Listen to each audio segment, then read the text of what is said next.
आज हम बात करेंगे देश की सबसे बड़ी खबर के साथ ही राज्यों की महत्वपूर्ण खबरों की और जानेंगे कि आज देश के दिल्ली, हरियाणा, पंजाब, हिमाचल, मध्य प्रदेश, छत्तीसगढ़, राजस्थान, महाराष्ट्र, उत्तर प्रदेश, उत्तराखंड के साथ ही अन्य राज्यों की अहम खबरें क्या कुछ रहने वाली हैं। और इन अहम खबरों के लिए हमारे साथ विभिन्न प्रदेशों से हमारे संवाददाता जुड़ेंगे और तमाम जानकारी हमसे साझा करेंगे। हम महाराष्ट्र का कुछ सियासी मिजाज बना हुआ है, इसके अलावा जो अन्य प्रदेश हैं, चाहे मध्य प्रदेश हो, छत्तीसगढ़ हो, उत्तर प्रदेश हो, उत्तराखंड हो या महाराष्ट्र हो, यहाँ पर क्या कुछ सियासी मिजाज बना हुआ है, क्या कुछ यहाँ पर मौसमी पारा कह रहा है और इसके अलावा क्या कुछ अन्य बड़ी खबरें हैं, तमाम जानकारी हमारे सहयोगी साझा करेंगे। और अलग अलग प्रदेशों से, अलग अलग शहरों से हमारे सहयोगी हमारे साथ जुड़ेंगे और तमाम अपडेट्स जानकारी हमसे साझा करेंगे। और सबसे पहले चलेंगे भोपाल, जहां से अनिरुद्ध सोनू हमारे साथ लाइव जुड़ गए हैं। अनिरुद्ध जी, क्या कुछ बड़ी खबर आज मध्य प्रदेश की है? भोपाल से क्या कुछ बड़ी खबरें हैं? सियासी मिजाज क्या है और साथ ही मौसमी पारा क्या कुछ कह रहा है? अनिरुद्ध जी। देखिए, सियासी खबर यही है कि आज मध्य प्रदेश में एक महत्वपूर्ण बैठक है जो चित्रकूट में होने जा रही है। और जहां तक बात करें हम मध्य प्रदेश के मुख्यमंत्री डॉक्टर मोहन यादव की, तो वे इस वक्त दिल्ली में हैं। कल वे दिल्ली पहुंचे थे, उन्होंने पार्टी के राष्ट्रीय अध्यक्ष जेपी नड्डा से मुलाकात की, कई अन्य लोगों से मुलाकात की, संगठन पार्टी के शीर्ष संगठन के लोगों से मुलाकात की। और इसके बाद आज वे रवाना होंगे दिल्ली से। आज सुबह लगभग 10:30 के करीब मुख्यमंत्री डॉक्टर यादव दिल्ली से रवाना होंगे और वह सबसे पहले खजुराहो पहुंचेंगे, खजुराहो से वे चित्रकूट पहुंचेंगे। और देखा जाए तो चित्रकूट में आज श्री राम वन पथ गमन न्यास की पहली बैठक होने जा रही है। और यह बहुत महत्वपूर्ण बैठक है क्योंकि अभी तक 20 सालों में भगवा सरकार ने, जिसमें लगभग 18 साल मुख्यमंत्री शिवराज सिंह चौहान रहे, कांग्रेस भी आरोप लगाती कि राम वन गमन पथ के लिए, जो कि चित्रकूट से अमरकंटक तक है, कुछ नहीं किया। और देखा जाए तो शिवराज सिंह चौहान की सरकार ने केवल प्रस्ताव पास किया था। और कमलनाथ की जब सरकार आई थी उस वक्त भी उन्होंने 14 महीने की सरकार में डीपीआर लाई थी और कहा था कि हम राम वन गमन पथ बना देंगे, लेकिन उनकी सरकार 14 महीने से ज्यादा चल नहीं पाई। तो आज ये राम वन पथ गमन न्यास की बड़ी बैठक है और इसमें सभी 33 न्यासी शामिल होंगे। मतलब मुख्यमंत्री डॉक्टर मोहन यादव भी इसमें शामिल रहेंगे और 5 मुख्य बिंदुओं पे चर्चा होगी। और लगभग आपको बता दें कि चित्रकूट से अमरकंटक का ये 370 किलोमीटर का लगभग रूट है, जिसमें राम वन गमन पथ बनाया जाना है। क्योंकि भगवान श्री राम ने अपने 14 वर्ष के वनवास में 11 साल से ज्यादा समय मध्य प्रदेश में व्यतीत किया था। तो इसलिए ऐतिहासिक दृष्टि से भी और राजनीतिक दृष्टि से भी आज की बैठक बड़ी महत्वपूर्ण बैठक। और ये बैठक उस वक्त हो रही है जब अगली 22 जनवरी को अयोध्या में भगवान श्री राम के मंदिर की प्राण प्रतिष्ठा कार्यक्रम होनी है। तो आज की महत्वपूर्ण बैठक में न केवल मध्य प्रदेश के लोगों की नजर है, बल्कि देश दुनिया के लोगों की भी नजर है थी। राम वन गमन पथ के लिए मध्य प्रदेश की डॉक्टर मोहन सरकार क्या प्रस्ताव लाती है, किस तरह उसका काम शुरू करवाती है, किस तरह ये राम वन गमन पथ बनेगा, किस तरह ये टूरिस्ट सर्किट बनेगा, किस तरह यहाँ पे जहाँ पे भगवान श्री राम रुके थे वहाँ पे अलग अलग जगह धार्मिक स्थल विकसित किए जाएंगे। तो आज मध्य प्रदेश की सबसे बड़ी खबर यही है कि मुख्यमंत्री के नेतृत्व में चित्रकूट में, जो कि भगवान राम की नगरी कहा जाता है, वहां पे राम वन गमन पथ को लेके न्यास की बैठक है और इसमें सभी न्यासी शामिल रहेंगे। निश्चित तौर पर काफी महत्वपूर्ण ये बैठक रहेगी। साथ ही तमाम और सहयोगी हमारे साथ जुड़ गए हैं। मुंबई से हमारे सहयोगी राहुल पुजारी हमारे साथ जुड़ गए हैं। इसके अलावा देहरादून से ब्यूरो चीफ अवनीश गुप्ता जी हमारे साथ जुड़ गए हैं और साथ ही रायपुर से हमारे सहयोगी शशिकांत साहू हमारे साथ जुड़े हुए हैं। सीधा देहरादून चलेंगे जहां से अवनीश गुप्ता जी हमारे साथ जुड़े हुए हैं। अवनीश जी, क्या कुछ बड़ी खबरें उत्तराखंड की हैं? क्या कुछ सियासी मिजाज बना हुआ है? क्या कुछ मौसमी पारा कह रहा है? क्या अपडेट आज आप दर्शकों को दे रहे हैं? बिल्कुल ऋषभ, देखिए यहाँ पे अगर बात करें तो एक आम आदमी पार्टी जो अपने पहले ही यहाँ पे उत्तराखंड में जमीन नहीं तलाश पाई थी, एक पार्षद उनका बन पाया था, आज एक सबसे बड़ा झटका उनको लोकसभा चुनाव से पहले यहाँ पे पड़ चुका है। लगभग उनके प्रदेश अध्यक्ष से लेकर तमाम कार्यकर्ताओं ने जो है आज कल जो है यहाँ पे बीजेपी को ज्वाइन कर लिया है। इसको लेके काफी सियासी हलकों में जो है हलचल मची हुई है।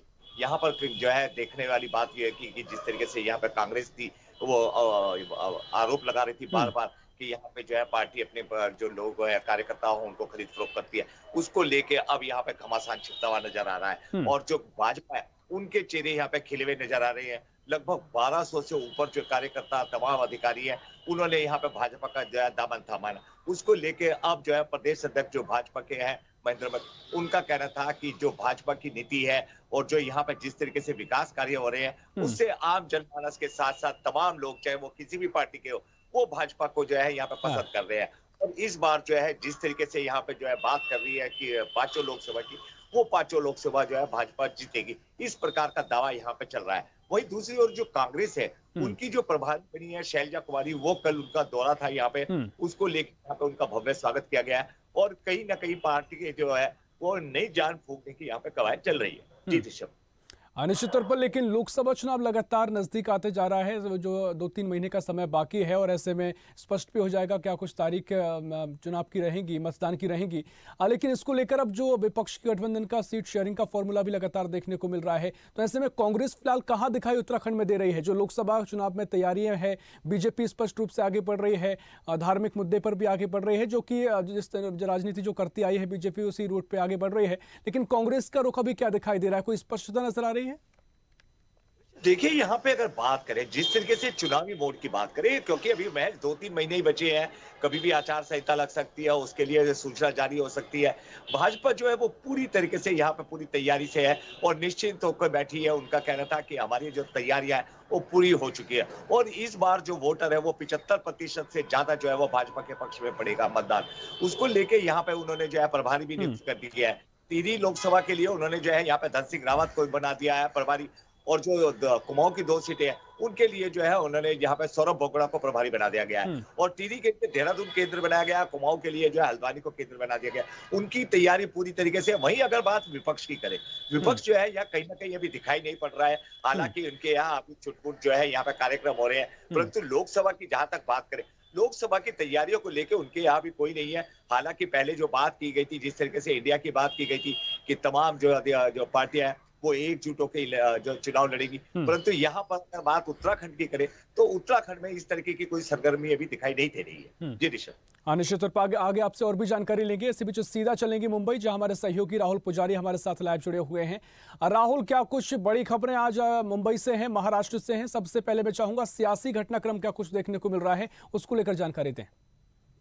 जिस तरह से कल यहाँ मुंबई में कांग्रेस कमजोर हो गई, जो मिलन देवड़ा है वो कांग्रेस छोड़ के एकनाथ शिंदे की शिवसेना में शामिल हो गए। उसको देखते हुए हम साउथ बॉम्बे में काफी हलचल है, क्योंकि 55 साल से उनके बाबा परदादा राजनीति कर रहे थे और उसको छोड़ के जाना उनको भावुकपन भी था। कल वो अपने भाषण में बोल भी रहे थे कि मेरे छोड़ने के कारण केवल कांग्रेस ये नहीं है, लेकिन कांग्रेस में अब सुनवाई नहीं है, लेकिन बहुत भावुक रूप से मैं कांग्रेस से जुड़ा हुआ हूँ। और कल एक शिंदे की पार्टी में वो शामिल हो गए और हो सकता है साउथ मुंबई से ये चुनाव लड़ते हुए देखते हैं। और जिस तरह से वहाँ के सिटिंग एमएलए शिवसेना के अरविंद सावंत हैं और बड़े अच्छे कैंडिडेट हैं, लेकिन उनको टक्कर देने के लिए मिलिंद देवड़ा ही अच्छी इधर से वो थे कांग्रेस के लिए कैंडिडेट, लेकिन वो भी चले गए। लेकिन यहाँ पे सियासी हलचल की बात करें तो अभी दोनों शिवसेना की जो लड़ाई है अभी बंद होने का नाम नहीं ले रही है।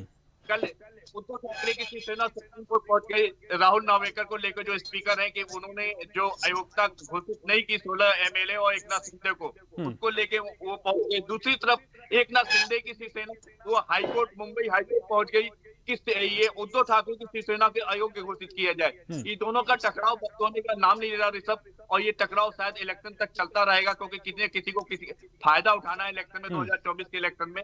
इसको देखते सियासी हलचल बहुत यहाँ पे गर्म हो चुकी है। अब देखे तो यहाँ पे पूरा बॉलीवुड रामलला में रम गया है, राम के भक्ति में रम गया है। जिस तरह से 22 तारीख की तैयारी शुरू हो चुकी है, पूरा बॉलीवुड अमिताभ बच्चन से लेके अक्षय कुमार से लेके जैकी श्रॉफ से लेके आलिया भट्ट से लेके रणबीर कपूर से लेके काफी दिग्गज, और जो जाएंगे अपने चार्टर्ड प्लेन से, वहाँ चार्टर्ड प्लेन की पार्किंग के लिए जगह निश्चित तौर पर देश भर में ही राममय माहौल नजर आ रहा है और 22 तारीख का इंतजार वैसे भी सभी को है। मैं चाहूंगा इस पर आप और भी विस्तार से जानकारी दें, लेकिन इसी बीच हम सीधा चलेंगे रायपुर, जहां हमारे सहयोगी शशिकांत हमारे साथ जुड़े हुए हैं। शशिकांत, क्या कुछ बड़ी खबरें रायपुर से आज आप साझा कर रहे हैं और साथ ही सियासी मिजाज छत्तीसगढ़ का क्या कुछ बना हुआ है? बिल्कुल ऋषभ, देखिए 5 फरवरी विधानसभा के बजट सत्र की शुरुआत होने जा रही है। बजट सत्र की लेकर अब तक जो है विधायकों द्वारा करीब जो है 617 सवाल भी लगाए जा चुके हैं, जिसमें 334 जो है तारांकित और 3 जो है 283 अतारांकित जो है सवाल लगाए गए हैं। इसमें अधिकतर सवाल जो है मुख्यमंत्री और वित्त मंत्री से रहेंगे। वही पूर्व जो सरकार रही है उसके लेकर जो भ्रष्टाचार और घोटाले के आरोप लगाए गए थे उनसे ज्यादा जो है सवाल रहेंगे। तो निश्चित तौर से विधानसभा का बजट सत्र काफी अहम होने वाले हैं और हम देख रहे हैं कि लगातार जो है मंत्री अपने विभागों की बैठक कर रहे हैं। आज भी जो है वित्त मंत्री समेत जो तमाम जो मंत्री है, उप मुख्यमंत्री है, वे अपने विभागों की बैठक करेंगे। बैठक में बजट में क्या कुछ लाया जा सकता है और क्या बजट रखा जा सकता है, तमाम विषयों को लेकर विस्तृत चर्चा की जाएगी। चूंकि जो है भाजपा सरकार बनने के बाद जो है भाजपा की यह पहली बजट होगी, तो बजट में किस तरह से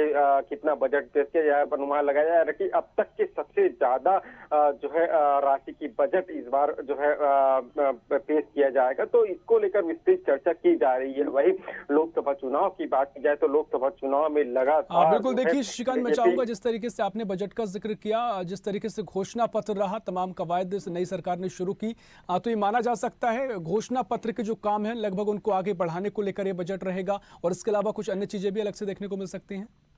बिल्कुल ऋषभ, देखिए जिस तरह से घोषणा पत्र अर्थात मोदी की गारंटी जो बीजेपी ने वादा किया था सत्ता में आने से पहले जो घोषणा पत्र जारी किया था, तो निश्चित तौर से अभी हमने देखा था 3-4 घोषणा जो है बीजेपी ने जो घोषणा पत्र में जारी किया था उन्हें पूरा कर दिया गया है। हालांकि अनुपूरक बजट उसके लिए लाया गया था, लेकिन अब चूंकि मेन बजट आने वाला है तो मेन बजट में वही रहेगा। चूंकि मोदी की जो गारंटी है उन्हें पूरा करना है, क्योंकि पूरा इसलिए भी करना है क्योंकि आने वाले समय में लोकसभा चुनाव है। लोकसभा चुनाव में उन्हें अगर जीत हासिल करना है तो निश्चित तौर से जो घोषणा पत्र में जो वादे हैं उन वादों को उन्हें पूरा करना होगा। तो इसी के तहत जो है बजट काफी जो है सोच विचार कर जो है यह बजट लाया जाएगा और लोगों को हित के लिए बजट लाएगा। किस तरह से लोगों को हित होगी, लोगों को जो इस तरह से जो वादा किया है वो वादा पूरा हो जाए। वही एक बड़ी बैठक आज दिल्ली में होने जा रही है। दिल्ली में छत्तीसगढ़ बीजेपी की बड़ी बैठक होगी और लोकसभा चुनाव को लेकर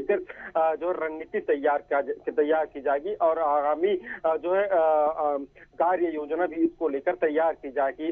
राष्ट्रीय अध्यक्ष जेपी नड्डा और अमित शाह की अध्यक्षता में यहाँ बैठक होगी। बैठक में बीजेपी के जो तमाम जो दिग्गज नेता है वो मौजूद रहेंगे और पूर्व मंत्री अजय चंद्राकर और अमर अग्रवाल, राजेश मूणत इस बैठक में भी शामिल होंगे। तो निश्चित तौर से लोकसभा में छत्तीसगढ़ में 11 लोकसभा की सीटें हैं, तो 11 में से अभी बीजेपी के पास 9 लोकसभा सीटें हैं। तो 11 के 11 लोकसभा सीट किस प्रकार से जीते जाए, इन तमाम विषयों को लेकर विस्तृत चर्चा की जाएगी। 3 क्लस्टरों में जो है छत्तीसगढ़ को बांटा गया है, तो ऐसे में किस तरह से रणनीति होगी, क्या रणनीति होगी, तमाम विषयों को लेकर जो है चर्चा की जाएगी। वही बात की जाए तो लोकसभा चुनाव के मद्देनजर युवा मोर्चा है उन्हें बड़ी टास्क दी गई है। युवा मोर्चा और जो नए वोटर है उन्हें जो है उनके पास बीजेपी जाएगी, बीजेपी के जो युवा मोर्चा हो जाएगी, उनसे चर्चा करेगी, बात करेगी और एक बड़ा सम्मेलन भी होगा। इस सम्मेलन में प्रधानमंत्री नरेंद्र मोदी भी वर्चुअल जुड़ेंगे और युवाओं से चर्चा करेंगे। इस अभियान का नाम जो है 9 मतदाता दिया गया है। इस सम्मेलन में जिस तरह से नए मतदाता होंगे, नए युवा होंगे, उन्हें लोकसभा और जो मोदी निश्चित तौर पर यहाँ पर एक पूरी तैयारी है और लगातार सक्रिय भी अब बीजेपी नजर आ रही है। और आपने जिक्र भी किया कि 11 की 11 सीटें कैसे जीती जाएं, इस पर अब बीजेपी का फोकस रहेगा। मैं आप पर लौटूंगा, लेकिन सीधा हम चलेंगे भोपाल। अंडू सोनू ने हमारे साथ जुड़े हुए हैं। अंडू जी, जिस तरीके से लगातार अब लोकसभा चुनाव नजदीक आ रहे हैं और भारतीय जनता पार्टी की लगातार बैठकें देखने को मिल रही हैं, साथ ही विपक्ष की बात करें तो कांग्रेस भी अपनी भारत जोड़ो न्याय यात्रा निकाल रही है। लोकसभा चुनाव को लेकर इससे पहले का क्या दृश्य मध्य प्रदेश में नजर आ रहा है, जिन 29 सीटों पर बीजेपी चुनाव जीतने की बात कर रही है, कितनी मजबूत स्थिति में अभी दिखाई दे रही है? हालांकि लगातार दिन प्रतिदिन तस्वीर बदल रही है। एंड्रू जी।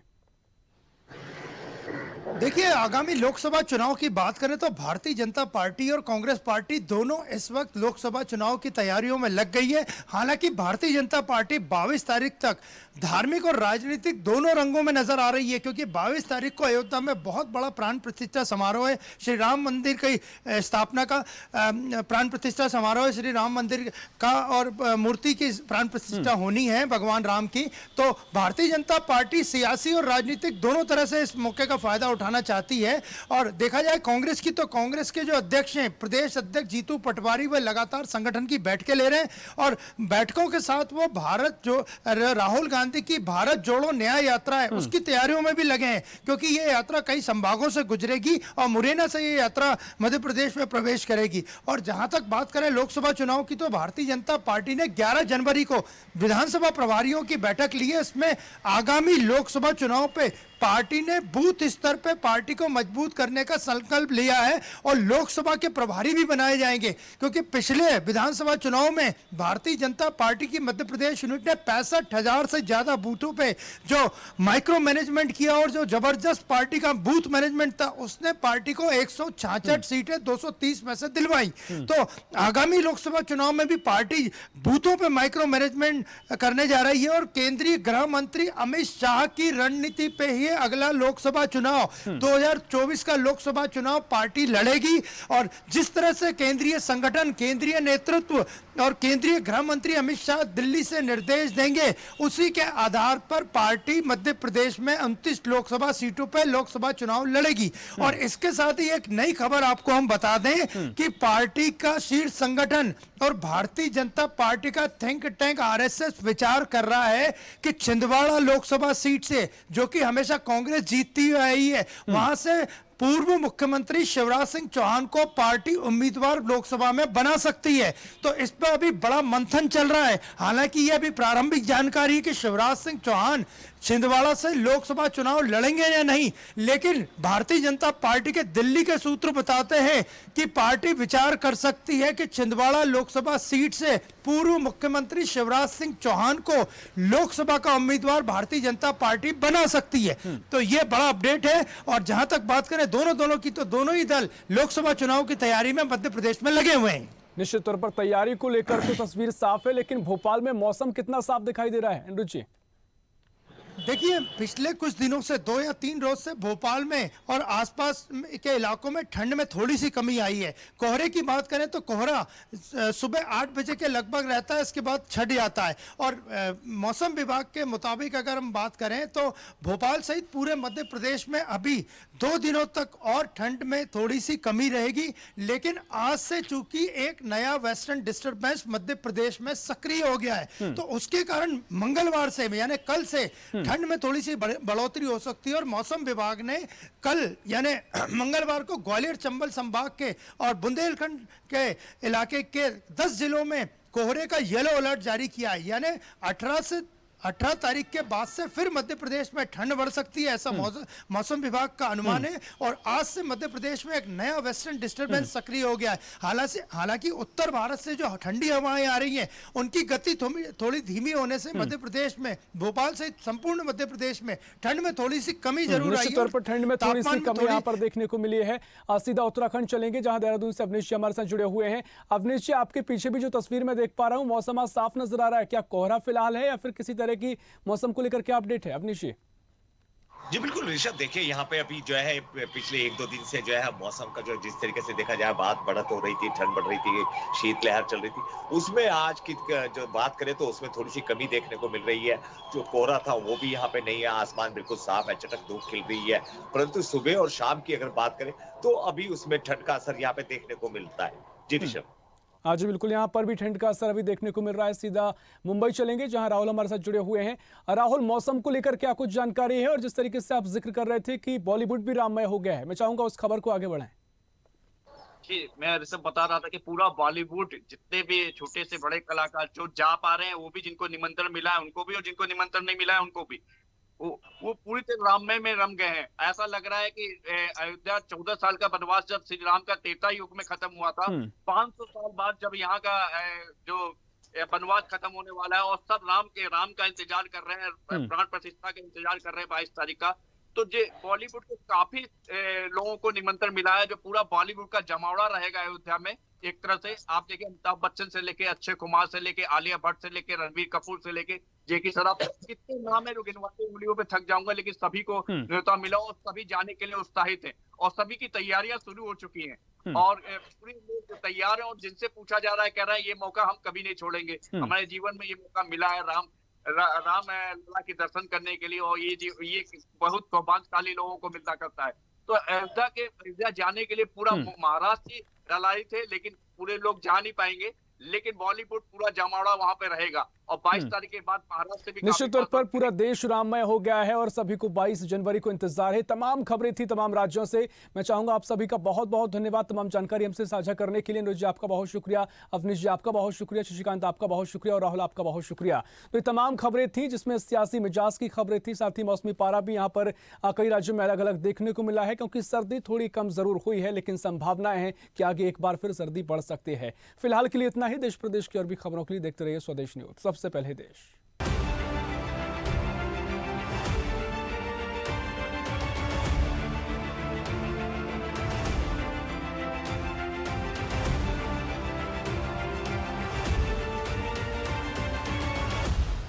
ऐसी ही खबरों के लिए हमें लाइक करें, शेयर करें, फॉलो करें और YouTube पर सब्सक्राइब करें और बेल आइकन दबाना ना भूलें। साथ ही ताजा अपडेट्स के लिए हमारी वेबसाइट स्वदेशलाइव.com पर जरूर जाएं।